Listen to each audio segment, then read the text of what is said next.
Bismillahirrahmanirrahim. Assalamualaikum warahmatullahi wabarakatuh. Perkenalkan, saya Sabrina Syamsil dengan NIM 2303049.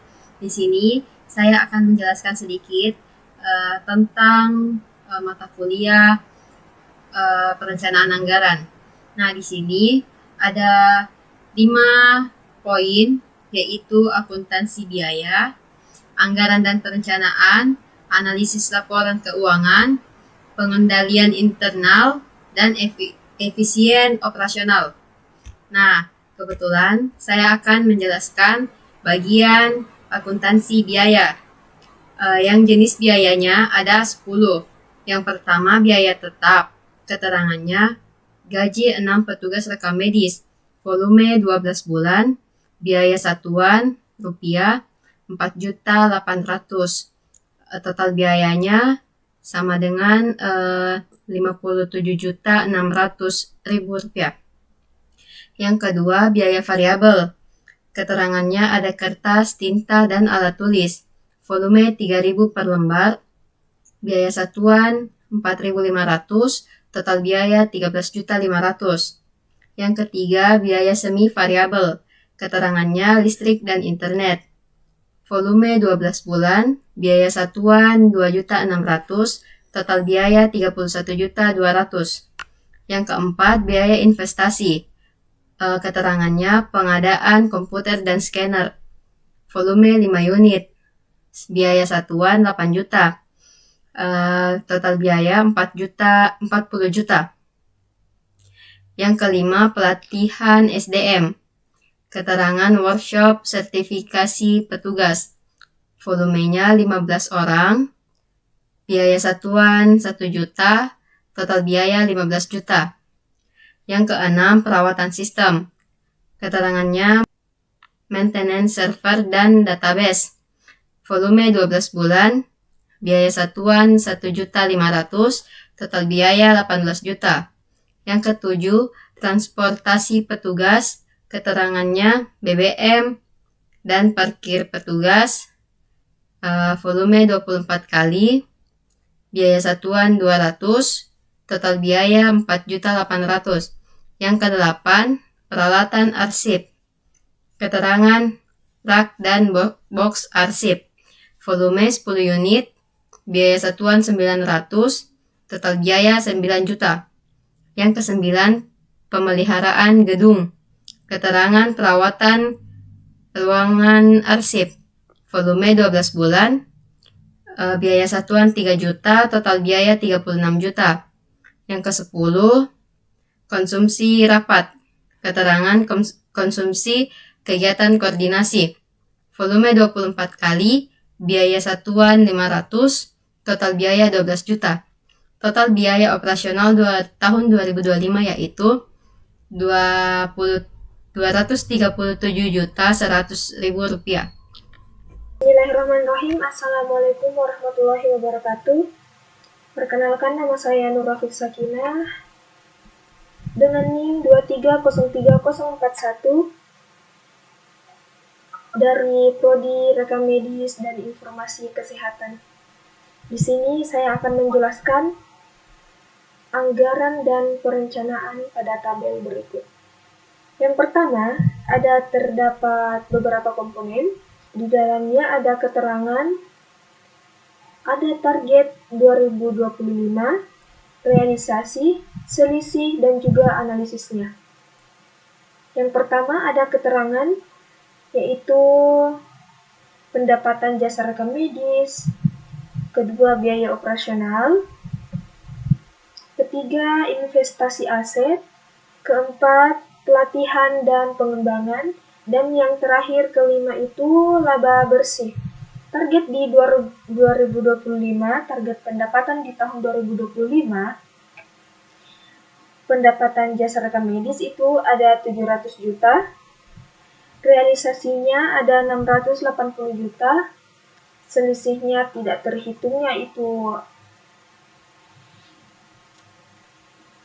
tidak ada, analisisnya yaitu pendapatan turun karena berkurangnya pasien.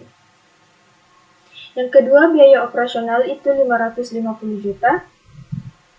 Realisasinya 560 juta rupiah dan selisihnya 10 juta rupiah, yaitu biaya naik akibat lembur dan listrik. Ketiga, investasi aset. Targetnya per tahun itu 60 juta, realisasinya 65 juta, dan juga selisihnya terdapat 5 juta rupiah. Pengadaan ini diakibatkan oleh pengadaan alat tambahan. Yang keempat, pelatihan dan pengembangan. Targetnya di 2025, 20 juta rupiah, realisasinya atau pendapatannya 25 juta, jadi selisihnya terdapat 5 juta rupiah. Ini diakibatkan karena pelatihan lebih banyak dilakukan dari yang sebelumnya. Yang kelima itu laba bersih. Targetnya 70 juta rupiah, realisasinya 55 juta rupiah, selisihnya 0 rupiah. Ini diakibatkan oleh laba menurun akibat efisiensi yang belum maksimal. Di sini saya akan menjelaskan grafik dan tabel laporan keuangan di tahun 2023 sampai dengan 2025. Gambar pada grafik tersebut terlihat bahwa pendapatan perusahaan meningkat setiap tahunnya dari Rp 520 juta menjadi 680 juta. Namun biaya operasional juga naik cukup besar, akibatnya laba bersih justru menurun pada tahun 2025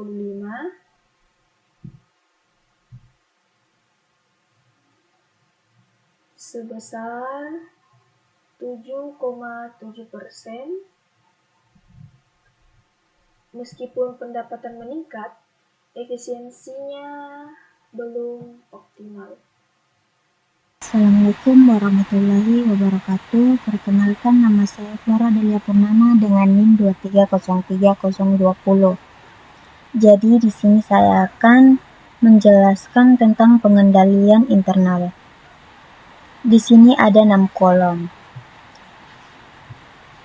Terbagi 3, ada area pengendalian, prosedur pengendalian, dan tujuan. Untuk yang pertama itu ada transaksi keuangan. Prosedur pengendaliannya verifikasi 2 tahap sebelum input.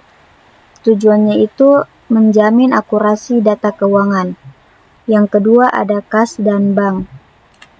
Untuk prosedur pengendaliannya persetujuan 2 pihak untuk setiap transaksi. Tujuannya mencegah penyalahgunaan dana. Yang ketiga aset dan inventaris. Prosedur pengendaliannya pemeriksaan fisik bulanan aset. Tujuannya menjaga aset tetap terkontrol. Yang keempat ada dokumentasi medis. Prosedur pengendaliannya cross-check kelengkapan berkas pasien. Tujuannya itu menjamin keamanan data pasien. Yang kelima sistem informasi. Prosedur pengendaliannya itu audit log sistem SIM-RS setiap minggu. Tujuannya untuk mencegah akses ilegal. Dan yang terakhir itu ada evaluasi kinerja. Prosedur pengendaliannya itu penilaian bulanan staf dan pelaporan hasil kerja, dan tujuannya untuk meningkatkan efisiensi dan akuntabilitas. Assalamualaikum warahmatullahi wabarakatuh. Perkenalkan, nama saya Sri Aijunggani, NIM 2303058. Di sini saya akan melanjutkan presentasi dari teman saya. Yang pertama, waktu input data berkurang dari 40 menit menjadi 22 menit. atau meningkat efisiensinya sebesar 45%. Artinya, sistem digital mempercepat proses percatatan data. 2. Keterlambatan laporan turun dari 6 laporan menjadi 2 laporan atau berkurang 67%. Ini menunjukkan koordinasi antar bagian semakin baik. 3. Biaya per pasien menurun dari 50.000 menjadi 46.000, efisiensi sebesar 8%. Hal ini menunjukkan peningkatan efisiensi biaya pelayanan. 4. Kepuasan pengguna meningkat dari 75% menjadi 88%, naik 13%. Artinya, pelayanan kepada pasien semakin baik. 5. Pemanfaatan SIMRS naik dari 60% menjadi 85% atau meningkat 40,6%. Sistem sudah digunakan secara lebih optimal di berbagai bagian. 6. Rasio kesalahan input turun dari 5% menjadi 1%, penurunan sebesar 80%. Ini membuktikan bahwa kesalahan input data berkurang secara drastis. Ini gambar diagram dari hasil data di atas. Sekian dari saya. Wassalamualaikum warahmatullahi wabarakatuh.